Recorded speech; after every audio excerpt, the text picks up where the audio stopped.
किसी भी सब्सटेंस का टेम्परेचर डिक्रीज करना शुरू करते हैं in the form of liquid, then it will convert into the solid form. So the process of changing a liquid into solid by decreasing the temperature is called freezing point.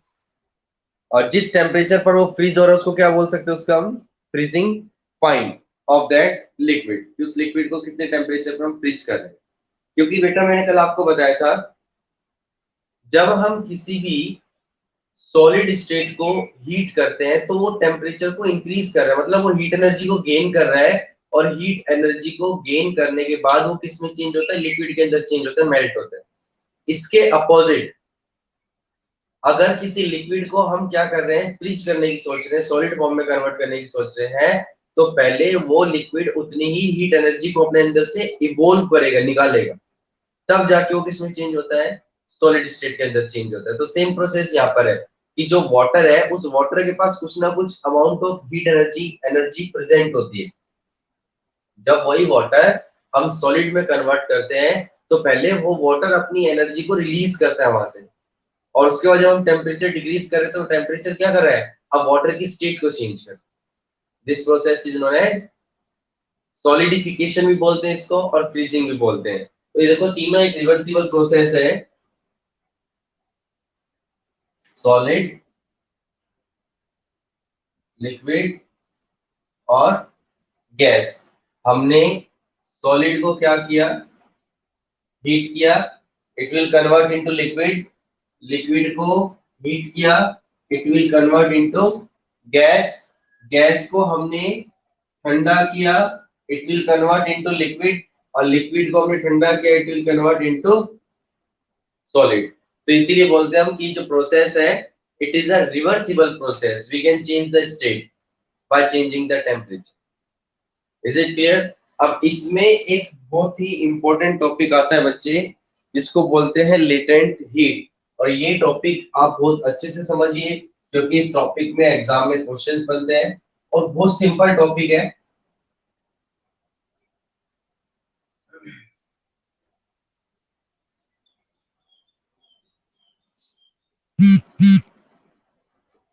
latent heat, it plays a very important role during the change of the state of matter. जब भी किसी matter की state change होती है तो उसमें इसका सबसे बड़ा रोल है लेटेंट हीट.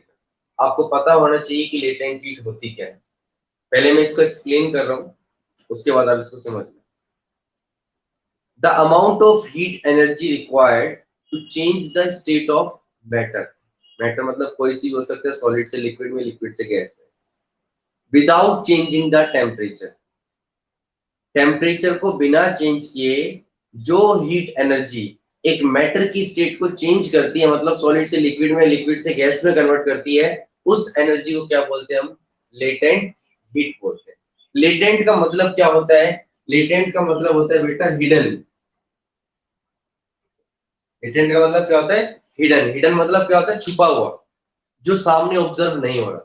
देखो मैं सिंपल से एग्जांपल लेकर चलता हूं आपके सामने. हमारे पास सपोज करो एक वाटर है कंटेनर के अंदर. आपने क्या किया, उसको गर्म करना शुरू किया. हमने वाटर को गर्म करना शुरू किया, उसको हीट प्रोवाइड करनी शुरू करी, गैस पे रखे. तो हमें पता कैसे चल रहा है कि हम उसको हीट दे रहे हैं, कैन यू टेल मी, कि हमें कैसे पता चलेगा कि हम उस वाटर को हीट एनर्जी प्रोवाइड कर रहे हैं, बता सकते हो कोई आप, anyone. How can we know that the heat is providing to the water or not. हमें कैसे पता चलेगा बेटा, क्योंकि उसका जो टेम्परेचर है वो क्या होगा, इंक्रीज होना शुरू हो जाएगा. जिस कंटेनर के अंदर हम वाटर को गर्म कर रहे हैं उस वाटर का टेम्परेचर क्या होगा, इंक्रीज होगा. कब, जब हम उसको हीट एनर्जी प्रोवाइड करवा रहे हैं तब. तो उससे क्या पता चल रहा है कि हम उसको हीट एनर्जी दे रहे हैं, हीट एनर्जी उसको सप्लाई हो रही है, क्योंकि वो कहां जा रही है, वो उसका टेम्परेचर इंक्रीज कर रही है. बट लेटेंट हीट के केस में क्या होता है, ये लेटेंट हीट कभी भी किसी भी सब्सटेंस का टेम्परेचर चेंज नहीं करती. टेम्परेचर के अंदर कोई इंक्रीजमेंट नहीं होता. उसका रीजन बताऊंगा मैं कि टेम्परेचर के अंदर इंक्रीज क्यों नहीं होता, क्योंकि क्वेश्चन बनेगा why latent heat does not increase the temperature of the substance. latent heat temperature increase क्यों नहीं करती किसी भी सब्सटेंस? तो पहले आगे पढ़ेंगे, पहले हम इसके टॉपिक को क्लियर करते हैं कि लेटेंट हीट होती क्या है, कैसे हम इसको डिफाइन करते हैं। The amount of heat energy required to change the state of matter without changing the temperature, कि वो हीट एनर्जी जो किसी मैटर की स्टेट को चेंज कर दे, उसके टेम्परेचर को कांस्टेंट रख के, फिक्स रख के, उसको क्या बोलेंगे हम? Latent heat. अब देखो इसी के अंदर, लेटेंट हीट के अंदर ही ये दो टाइप की होती है बेटा। एक होती है लेटेंट हीट ऑफ फ्यूजन और दूसरी होती है लेटेंट हीट ऑफ वेपोराइजेशन। कौन कौन सी होती है? लेटेंट हीट ऑफ फ्यूजन और दूसरी latent heat of vaporisation. Fusion का मतलब हम समझ गए, इसमें क्या करेंगे हम? सॉलिड को किसमें चेंज करेंगे? लिक्विड के अंदर। और वेपोराइजेशन में लिक्विड को किसमें चेंज करते हैं? गैस से। Is it clear? चलिए अब हम इसको डिटेल से पढ़ते हैं वन बाय वन। पहले पढ़ेंगे लेटेंट हीट ऑफ फ्यूजन और उसके बाद लेटेंट हीट ऑफ वेपोराइजेशन। और उससे पहले मैं आपको इस क्वेश्चन का मीनिंग बताता हूं। Why latent heat does not change the temperature. Latent heat temperature change क्यों नहीं करती? अब मैंने आपको कल बताया था कि किसी भी स्टेट के अंदर मैटर की, चाहे सॉलिड स्टेट हो, चाहे वो लिक्विड स्टेट हो, चाहे वो गैसियस स्टेट हो, हर किसी के अंदर जो पार्टिकल्स है उनमें डिफरेंशिएट क्या होता है? एक तो space between the particle, force of attraction between the particles, और तीसरा क्या बताया था आपको? काइनेटिक एनर्जी, जिसको बोलते हैं मूवमेंट बिटवीन द पार्टिकल्स। ये तीनों में डिफरेंट डिफरेंट होती है। तो लेटेंट हीट का काम क्या है? कि जो लेटेंट हीट है वो किस में यूज होती है? It is used to overcoming या break down the force of attraction between the particles. ये जो पार्टिकल्स के बीच में फोर्स ऑफ अट्रैक्शन है, लेटेंट हीट उसको ब्रेक डाउन करती है। उसका काम क्या है? टेम्परेचर को इंक्रीज करने का नहीं है। बाकी की जो हम हीट दे रहे हैं वो टेम्परेचर को इंक्रीज कर रही है, बट लेटेंट हीट क्या कर रही है? उसके पार्टिकल्स के बीच में जो फोर्स ऑफ अट्रैक्शन है वो उसको ब्रेक डाउन कर रही है। जब force of attraction break down होगी तो पार्टिकल्स एक दूसरे से दूर दूर जाएंगे, उनकी काइनेटिक एनर्जी इंक्रीज होगी, मोमेंट पार्टिकल का इंक्रीज होगा, जिससे उसकी स्टेट क्या हो जाती है? चेंज हो जाती है। और वो स्टेट जब चेंज होती है तो लेटेंट हीट उसका टेम्परेचर इंक्रीज नहीं करती। समझ में आया आपको कुछ? देखो एक जनरल एग्जांपल ले रहे हैं हम, जैसे कि हमारे पास ये एक सब्सटेंस है कोई, ठीक है। मैंने क्या किया? इसको हीट करना शुरू किया। हमने क्या किया? इसको हीट करना शुरू किया। हम कंटिन्यूअसली हीट करते जा रहे हैं। कैसे पता चल रहा है हम इसको हीट कर रहे हैं? क्योंकि इसका जो टेम्परेचर है वो धीरे धीरे क्या होता जा रहा है? इंक्रीज होता जा रहा है। भाई सपोज करो पहले 27 पे था, उसके बाद 30 हुआ, उसके बाद 35 हुआ, उसके बाद 39 डिग्री सेल्सियस, 40 डिग्री सेल्सियस हुआ, 45 डिग्री सेल्सियस हुआ। ये जो टेम्परेचर बढ़ता जा रहा है ये क्या प्रूफ कर रहा है? कि इसको हम हीट प्रोवाइड करवा रहे हैं। अब 45 पे आके टेम्परेचर वहीं के वहीं रुक गया। अब टेम्परेचर में कोई चेंज नहीं हो रहा, जबकि मैं इसको हीट देता जा रहा हूं कंटिन्यूअसली।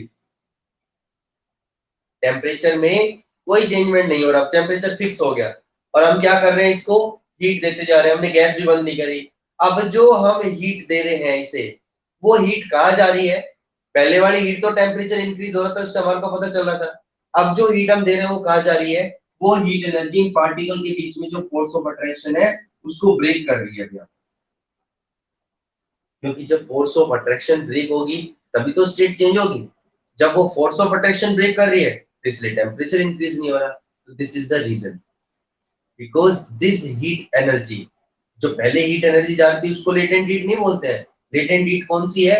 जब टेम्परेचर तो हो गया फिक्स, कांस्टेंट, और उसके बाद भी हम जो हीट दिए जा रहे हैं उसको बोलेंगे लेटेंट हीट, क्योंकि वो हीट जो है सिर्फ फोर्स ऑफ अट्रैक्शन को ब्रेक कर रही है, वो हीट एनर्जी टेम्परेचर को इंक्रीज नहीं कर रही है। इसलिए हम इसका रीजन क्या देते हैं, because this heat energy is used to break down the force of attraction between the particles of matter. Matter के पार्टिकल्स के बीच में जो फोर्स ऑफ अट्रैक्शन उसको ब्रेक डाउन करती है। That's why it does not increase the temperature. कितने बच्चों, यस, आवाज नहीं आ रही बेटा आपको?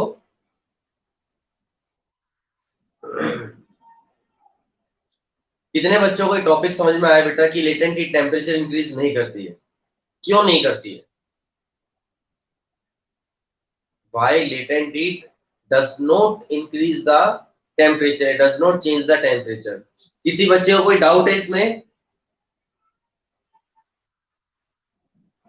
क्योंकि बेटा आगे की, हाँ देखो आगे की जो इसके दो पोर्शन मैंने आपको बताए थे, point latent heat of fusion, latent heat of vaporisation, वो जब भी समझ में आएंगे जब आपको ये समझ में आएगा।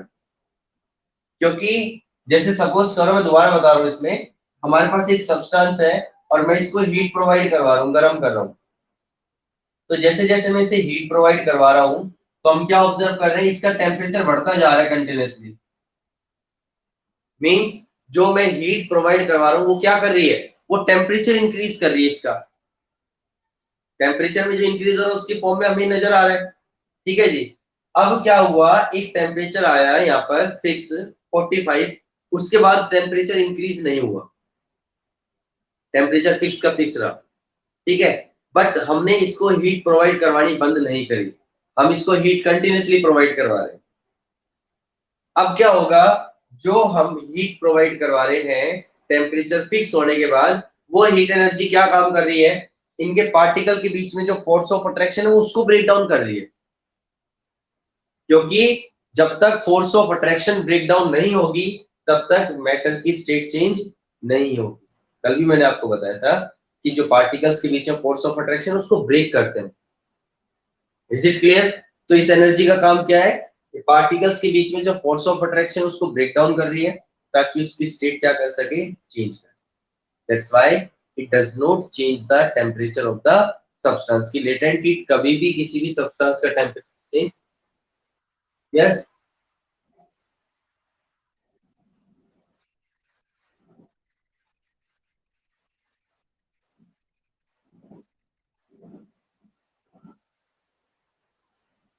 आवाज नहीं आ रही बेटा आपकी? पायल, हाँ,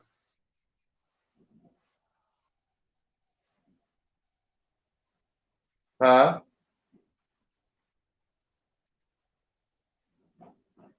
टेम्परेचर फिक्स रहेगा जब फोर्स ऑफ अट्रैक्शन होगी। तो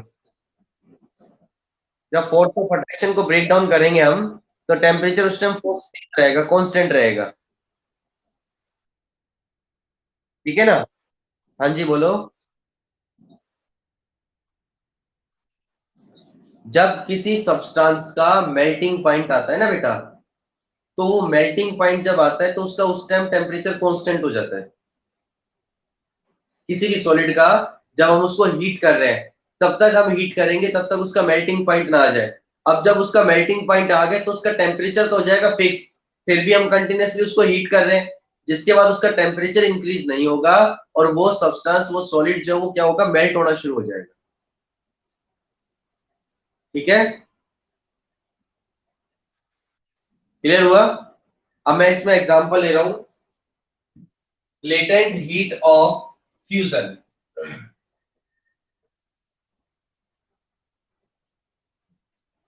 फर्स्ट टॉपिक पॉइंट हम ले रहे हैं इसके अंदर, इसका type latent heat of fusion. इसको बोल सकते हैं लेटेंट हीट ऑफ मेल्टिंग भी बोल सकते हैं, जिसमें हम एक सॉलिड को किसमें चेंज कर रहे हैं, लिक्विड के अंदर चेंज कर। ठीक है, तो पहले मैं इसको डिफाइन बता रहा हूं कैसे करते हैं। The amount of heat energy in joules, क्योंकि जो जूल है it is the unit of energy. amount of heat energy in joules required to convert 1 kilogram of a solid into liquid. 1 kilogram solid को liquid में convert करने के लिए जिस heat energy की रिक्वायरमेंट है विदाउट चेंजिंग द टेम्परेचर, जो temperature को चेंज किए बिना 1 किलोग्राम सॉलिड को किस में चेंज कर रही है, लिक्विड के अंदर, उस एनर्जी को क्या बोलेंगे हम, latent heat of fusion. The amount of heat energy in joules required to convert 1 kilogram of solid into liquid without changing the temperature. क्योंकि मैंने अभी आपको बताया था टेम्परेचर कांस्टेंट हो जाता है उसके बाद चेंज नहीं होगा. ऐसा नहीं है कि हमारे पास जिस टेम्परेचर पे वो सॉलिड रखा वो टेम्परेचर फिक्स का फिक्स रहेगा. नो, टेम्परेचर इंक्रीज होगा बट एक पॉइंट ऐसा आएगा जहां टेम्परेचर कांस्टेंट हो जाएगा. उसके बाद जो हीट एनर्जी दे रहे हैं हम उसको बोलेंगे लेटेंट. क्लियर हुआ? हम इसमें एक सिंपल सा एग्जांपल लेते हैं. यस,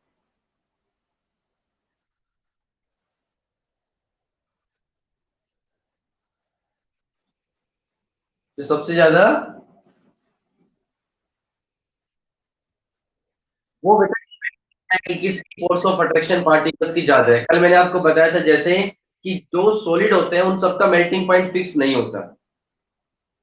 जिसका मेल्टिंग पॉइंट ज्यादा होगा उसमें लेटेंट हीट भी ज्यादा होगा, क्योंकि उतनी ही ज्यादा एनर्जी चाहिए फोर्स ऑफ अट्रैक्शन को ब्रेक करने के लिए. जिसका मेल्टिंग पॉइंट कम होगा उसके लिए फोर्स ऑफ अट्रैक्शन भी कम होगी और उसकी लेटेंट हीट भी उतनी ही कम होगी. समझ में आया ना? तो एक एग्जांपल बता रहा हूं मैं आपको. हमारे पास एक ऐसे आइस है, क्रस्ट आइस. बर्फ को हमने छोटे छोटे पीसीस के अंदर ब्रेक डाउन कर लिया. इसको बहुत ध्यान से समझना, प्रैक्टिकली सोचना. इसके लिए हमने एक बर्फ के पीस को छोटे छोटे मतलब पीसीस के अंदर ब्रेक डाउन कर लिया, क्रश कर लिया आइस को. ठीक है, आपको पता है कि जो आइस है उसका मेल्टिंग पॉइंट कितना होता है, बता?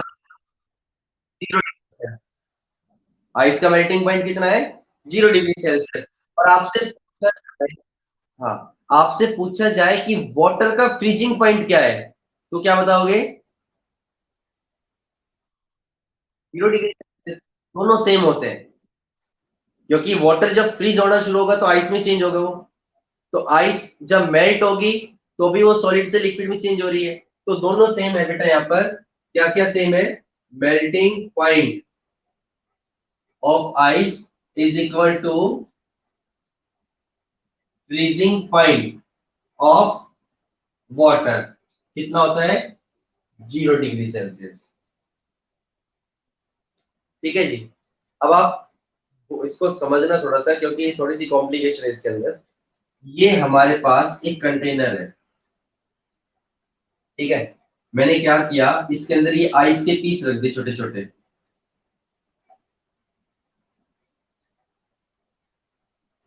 किसके पीस रख दिए? आइस के पीस रख दिए मैंने इसमें. ठीक है, और मैंने इसमें लगा दिया thermometer. This is the thermometer. Thermometer का काम क्या होता है? टेम्परेचर को मेजर करना. तो क्या कोई बच्चा बता सकता है मेरे को जब हमने इसमें थर्मामीटर लगाया तो उसका टेम्परेचर कितना आएगा?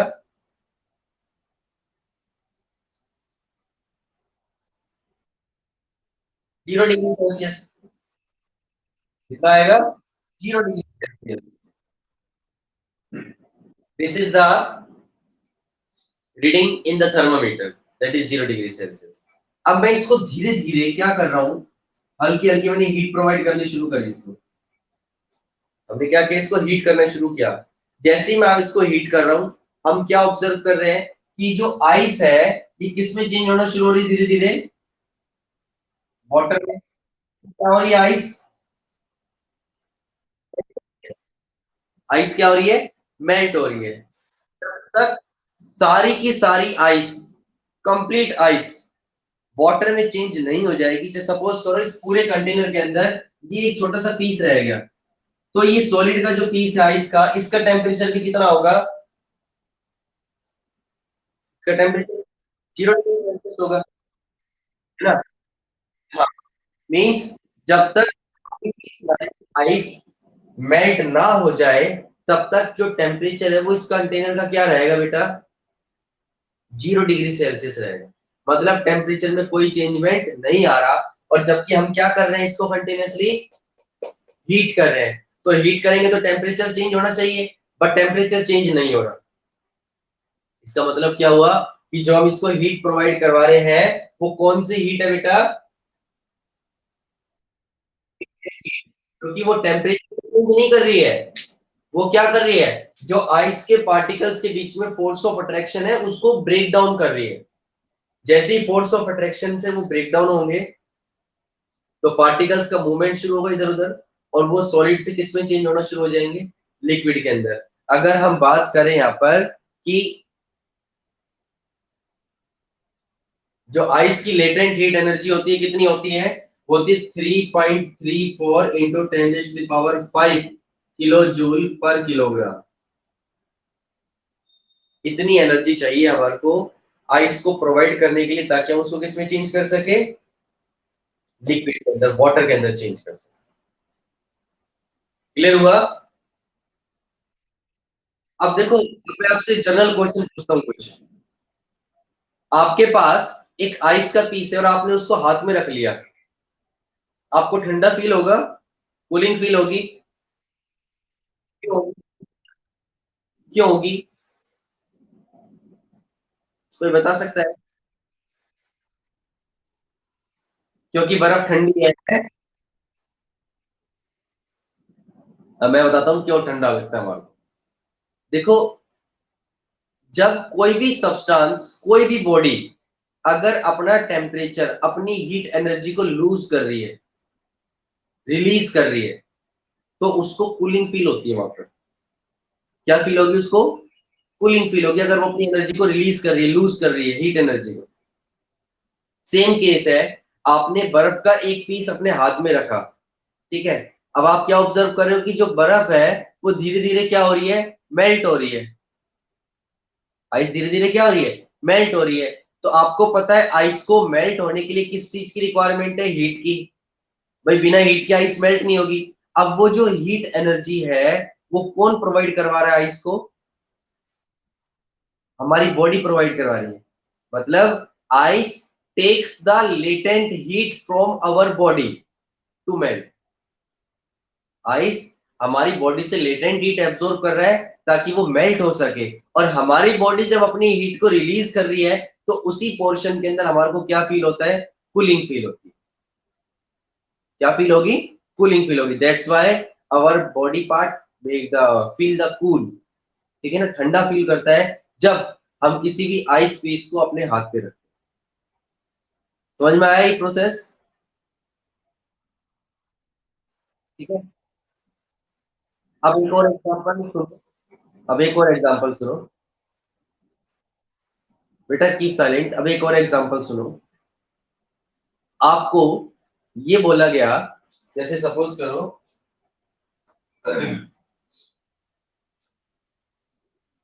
ये हमारे पास आइस है जिसका टेम्परेचर है 0 डिग्री सेल्सियस। ये हमारे पास इस कंटेनर के अंदर वाटर है, इस वाटर का टेम्परेचर भी क्या है, 0 डिग्री सेल्सियस। और ये आपके पास है एक नॉर्मल वाटर,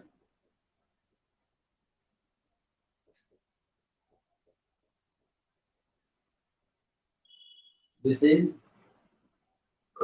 नॉर्मल वाटर। आपसे कहा गया कि भाई जो नॉर्मल वाटर इसको ठंडा करना है, नॉर्मल वाटर को क्या करना है, ठंडा करना है। आपके पास दो चॉइस है, आप आइस डाल के भी ठंडा कर सकते हैं, और आप ये वाटर जो है ये डाल के भी ठंडा कर सकते हैं, कोल्ड वाटर 0 डिग्री सेल्सियस पर। इसको भी डाल के नॉर्मल वाटर में ठंडा कर सकते हैं। तो क्या आप मुझे ये बता सकते हो कि इन दोनों में से, कोल्ड वाटर में से और आइस में से, कौन ज्यादा इफेक्टिव है, कौन जल्दी कूलिंग करेगा, कौन ज्यादा कूलिंग करेगा?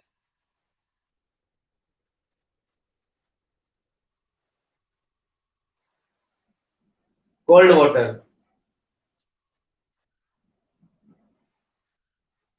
आइस। अब दूसरा ऑप्शन तो आइस ही बच गया, तो वही बोलोगे। हमारे पास दो ऑप्शन थे, एक तो कोल्ड वाटर था, एक आइस था। आपने रात को पानी को ठंडा करने के लिए कैंपर के अंदर एक तो डाल दिया आपने बर्फ, और उसमें पानी डाल दिया। और एक आपने क्या करा, उस पानी के अंदर जो उसमें पानी था उसमें थोड़ा सा ऊपर से ठंडा पानी डाल दिया, तो क्या कैंपर का पानी ठंडा हो जाएगा? बोलो, नहीं हो पाएगा ना। उतना ठंडा नहीं हो पाएगा जितना ठंडा बर्फ से हो रहा है वो। अब मैं उसका रीजन बताता हूँ आपको, रीजन ध्यान से समझना क्या होता है। ये क्वेश्चन आता है, why ice at 0 degree Celsius is more effective than water at 0 degree Celsius to cool a substance. एक सब्सटेंस को ठंडा करने के लिए आइस और वाटर दो चीजें, दोनों में से आइस ज्यादा इफेक्टिव होती है। वो क्यों होती है? देखो सिंपल सा लॉजिक क्या है बेटा, यहाँ पर जब मैं इस नॉर्मल वाटर के अंदर आइस डालूंगा, जैसे मैंने आइस डाली, तो आइस कौन सी फॉर्म के अंदर है? सॉलिड फॉर्म में। आइस कौन सी फॉर्म है? सॉलिड फॉर्म में, है ना। तो अब ये आइस जो है, इसको लिक्विड में चेंज होना है, मेल्ट होना है। मेल्ट होने के लिए इसको क्या चाहिए? हीट एनर्जी चाहिए। मेल्ट होने के लिए क्या चाहिए? Heat energy, latent heat. तो ये क्या करती है, जो ये वाटर है जिसमें हमने इसको डाल रखा है, इस वाटर से लेटेंट हीट ले लेती है। इस वाटर से क्या अब्सॉर्ब कर रही है ये? Latent heat. जब वाटर अपनी लेटेंट हीट को रिलीज कर रहा है, लूज कर रहा है, तो ठंडा होगा, पानी के अंदर कूलिंग होगी ज्यादा से ज्यादा, क्योंकि आइस मेल्ट हो रही है। आइस को मेल्ट होने के लिए हीट चाहिए, वो हीट कहां से ले रहे हैं? वाटर से ले रहे हैं। समझ में आ रहा है यहां तक? Ice takes the latent heat from the water. Ice को कूलिंग करने के लिए क्या चाहिए? लेटेंट हीट चाहिए। और वो कहां से ले रहा है इस लेटेंट हीट को? वाटर से ले रहा है। ठीक है, जिसकी वजह से इसके अंदर जो वाटर है, इसमें कूलिंग ज्यादा होगी। किसके कंपैरिजन में? इस कोल्ड वाटर के कंपैरिजन में। क्योंकि अगर आपने इसके अंदर, अब सपोज करो कोल्ड वाटर को डाला, तो कोल्ड वाटर तो ऑलरेडी वाटर की फॉर्म में है, लिक्विड फॉर्म में ही है। उसको अपनी एनर्जी चेंज करनी है, मतलब अपनी स्टेट चेंज करनी ही नहीं है। वाटर जो है वो ऑलरेडी लिक्विड फॉर्म में ही है।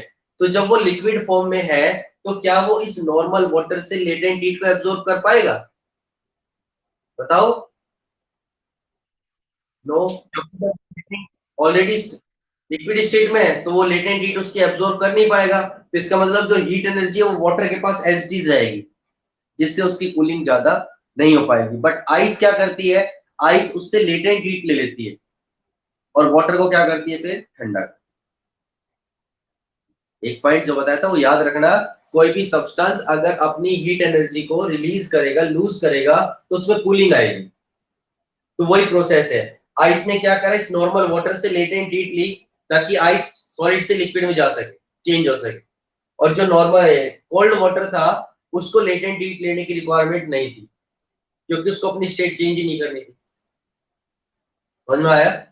That's why ice is more effective to cool a substance than water at the same temperature. So this is the first point of the latent heat of fusion. कि latent heat of fusion क्या होती है, कि कितनी energy हमें एक substance की state को चेंज करने के लिए चाहिए एक कांस्टेंट टेम्परेचर पर। आपसे पूछ लेना कि टेम्परेचर कांस्टेंट कब होता है, तो आप क्या बताओगे? जब उसका मेल्टिंग पॉइंट आ जाता है। जब किसी सॉलिड का मेल्टिंग पॉइंट आ जाता है, तो उसके बाद उसका टेम्परेचर क्या हो जाता है? कांस्टेंट हो जाता है। जैसे सपोज करो एक सॉलिड है, उसका मेल्टिंग पॉइंट हमें कितना दे रखा है? 50 डिग्री सेल्सियस दे रखा है। ये हमारे पास इस कंटेनर के अंदर सॉलिड प्रेजेंट है, सॉलिड के पार्टिकल्स है। इस सॉलिड का जो मेल्टिंग पॉइंट दे रखा है, वो दे रखा है 50 डिग्री सेल्सियस। कितना है? 50 डिग्री सेल्सियस। और अब जिस टेम्परेचर पर ये है, वो टेम्परेचर है 23 डिग्री सेल्सियस, रूम टेम्परेचर के आसपास। हमने क्या करा, इसको हीट करना शुरू किया। ठीक है, जैसे ही आप इसको हीट कर रहे हैं, आप क्या ऑब्जर्व कर रहे हैं? इसका टेम्परेचर जो 23 था, ये बढ़ता जा रहा है। 30 हुआ, 35 हुआ, 40 हुआ, 45 हुआ, और फिर लास्ट में कहां पहुंच गया? 50 पे। अब आप हीट तो दिए जा रहे हो इसको, बट टेम्परेचर जो है वो यहीं के ही रुक गया, 50 पे। अब टेम्परेचर में कोई चेंजमेंट नहीं हो रहा। क्यों नहीं हो रहा? क्योंकि अब जो मैं इसको हीट एनर्जी प्रोवाइड करवा रहा हूँ, वो क्या कर रही है? वो पार्टिकल्स के बीच में जो फोर्स ऑफ अट्रैक्शन है, वो उसको ब्रेक डाउन कर रही है, उसको तोड़ रही है। इसीलिए वो टेम्परेचर इंक्रीज नहीं कर रही है। और टेम्परेचर कांस्टेंट होने के बाद, मतलब जिसका मेल्टिंग पॉइंट आ गया, उसके बाद जो उसको हीट एनर्जी दी जाती है उसको बोलते हैं लेटेंट। ऐसा नहीं है कि किसी भी टेम्परेचर के ऊपर जाके वो सब्सटेंस कांस्टेंट हो जाता है, ऐसा नहीं होगा। वो उसके मेल्टिंग पॉइंट पे जाने के बाद कांस्टेंट हो जाता है, जिसके बाद जो हीट एनर्जी जाती है उसको लेटेंट। क्लियर हुआ बेटा? डाउट किसी को? जो ये टॉपिक पढ़ा है मैंने इसका आपको, इसके बाद इसका सेकंड पार्ट है वो हम नेक्स्ट क्लास में डिस्कस करेंगे, लेटेंट हीट ऑफ वेपोराइजेशन। तो इसको बहुत ध्यान से समझना है बेटा आपको, लेटेंट हीट क्या होती है, लेटेंट हीट टेम्परेचर इंक्रीज क्यों नहीं करती है, और कितने टाइप के। क्लियर हुआ? अब जो आपने कल रिवाइज किया था, अगर उससे रिलेटेड किसी भी बच्चे को कोई डाउट है तो आप मुझसे वन बाय वन अपने क्वेश्चंस पुट अप कीजिए, ताकि उसमें कोई प्रॉब्लम ना आए।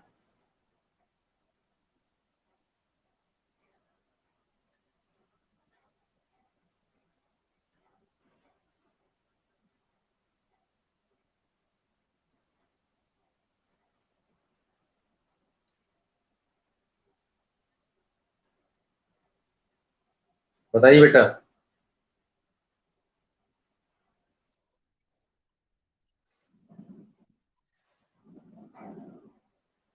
बताइए बेटा, क्या बोलो।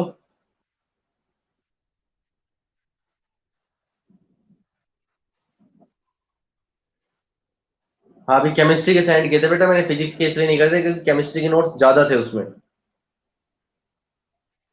हाँ जी।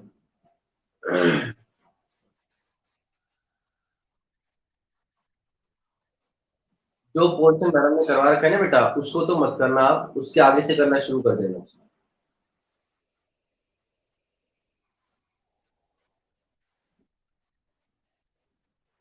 बेटा मैं ये बोल रहा हूँ, जो नोट्स आपको मैडम ने लिखवा रखे हैं, प्रीति मैडम ने, तो एक्स्ट्रा लिखने की जरूरत नहीं है। हाँ, हाँ। नहीं, जैसे कई सेक्शन ऐसे जैसे प्रीति मैम पढ़ा रहे हैं, तो उस सेक्शन के अंदर अगर आपने यहाँ तक के टॉपिक के नोट्स कर रखे हैं तो वेल एंड गुड, कोई बात नहीं, आप उसी को रखिए। बट टॉपिक आपके समझ में आना चाहिए मेरे। आप बुक से उसको रीड कीजिए अच्छे से, ताकि कोई भी प्रॉब्लम आए तो उसको आप नेक्स्ट क्लास के अंदर पूछ सके। मैं आपको हर बार ये बात बोलता हूँ कि बेटा प्रॉब्लम को फाइंड आउट करो, क्वेश्चंस को डीपली पढ़ा करो, ताकि हम उसको अच्छे से समझ सके, कोई प्रॉब्लम ना आए हमें बाद में।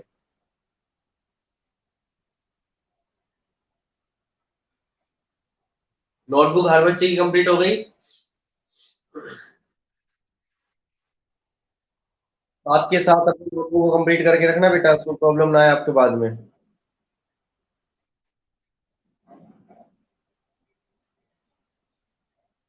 तो आज का हमारा टॉपिक यही था बेटा, इसको अच्छे से रिवाइज करना, ताकि आपको इसमें प्रॉब्लम ना आए। जब क्लास भी टेस्ट होंगे आपके, ऑनलाइन ही टेस्ट होंगे, आप जब भी स्कूल खुलेंगे, या देखो जैसे भी शेड्यूल बनता है, तो इसको टाइम टू टाइम अपना पढ़ाई जरूर जारी रखें। फिर भी अगर कोई प्रॉब्लम होती तो आप उसको पूछिए। ठीक है?